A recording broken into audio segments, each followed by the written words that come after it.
Assalamualaikum warahmatullahi wabarakatuh. Let me introduce myself first. My name is Iwanka with students ID number 2014-050007. Okay, here I will explain to you about a video from the Naila Farhana YouTube channel.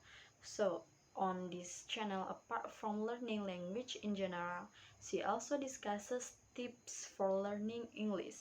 And now I want to discuss one of the videos entitled How to Communicate Effectively. So, if you want to be an effective speaker in your everyday life, ask yourself if you're doing these things. So, one is an effective speaker. So, this is the definition: being able to say what you want in such a way that is heard and acting open. So, basically, an effective speaker means that you are able to convey exactly what you want, the way you want it, and in a way that is being understood by others people, and that makes sense.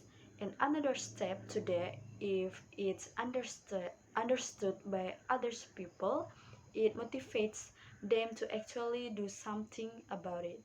But in this video, she just want to simply the definition as being able to express your thought in a way that you intended to, and of course being understood by the listener, because if the person doesn't understand you, what is the point? So in order to be an effective speaker, do you have these four things? Let's get into that. The first one, expertise. So by expertise actually means that you have to be an expert in the field, but do you have to be knowledgeable about this topic? You have to know what you're talking about. Let's say you feel it's challenging for you to talk about a certain topic in English in your target language. Ask yourself first, if you try to explain it in your own language first and then you actually make sense, then of course that means the problem is your language ability. But if you try to explain it in your native language and you still don't understand it, other people still don't understand it, then maybe the problem of that is your lack of knowledge.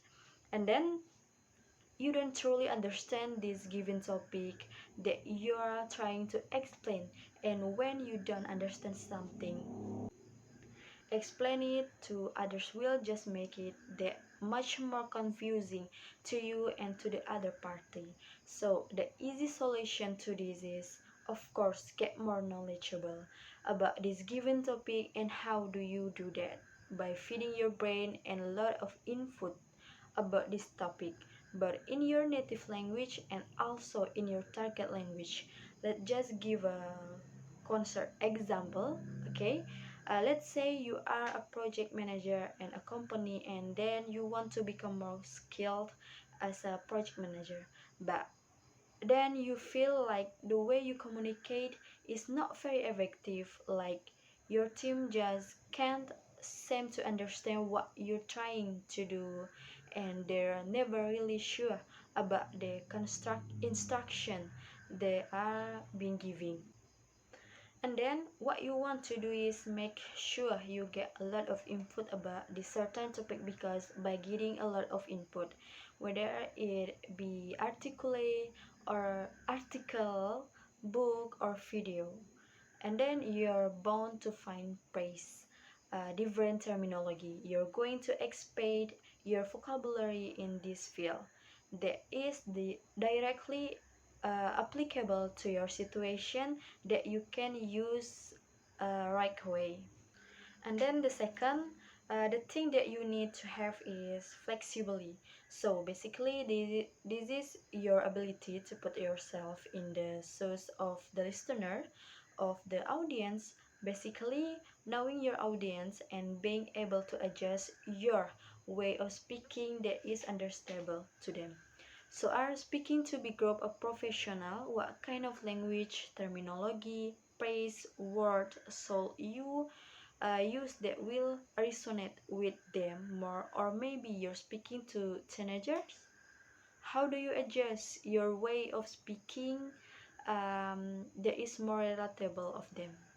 Or maybe you are speaking to a group of academic where you're going to have to use a lot of this, let's say more difficultly esoteric word to a group of professors, or maybe you're talking to a group or people whose first language is not English and they're still learning English or something. So when using simple things, using simple word and being able to adjust your way of speaking, depending on the people that you're speaking to, is one characteristic and one step ahead to become an effective speaker.